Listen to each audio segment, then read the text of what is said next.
નમસ્કાર મિત્રો, આજે હું એક આપને બાળ વાર્તા સંભળાવીશ જેનું શીર્ષક છે પ્રાણીઓએ ઉજવ્યો યોગ દિવસ। જંગલના બધા પ્રાણીઓ સાંભળો, આજે સાંજે 6 વાગ્યે આપણા રાજા સિંહજીએ બધા પ્રાણીઓને સભાગૃહમાં હાજર રહેવાનો હુકમ કર્યો છે। હુકમનું પાલન ન કરનારને સજા કરવામાં આવશે। મોન્ટુ મંકી દ્વારા થયેલી આ જાહેરાત સાંભળી અને જંગલના બધા જ પ્રાણીઓ નિર્ધારિત સમયે હાજર થઈ ગયા હતા અને અંદરોઅંદર ઘુસરપુસર કરી રહ્યા હતા। એટલી જ વારમાં રાજાએ સભાને સંબોધિત કરી।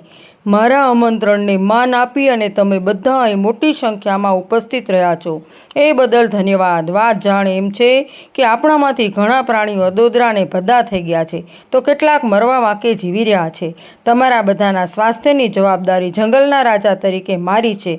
તમે તંદુરસ્ત અને નિરામય જીવન જીવી શકો એ હેતુથી આપણે આવતીકાલે 21મી જૂને સામૂહિક યોગ કરવાનો નિર્ધાર કરેલો છે। Hip hip હુર્રે!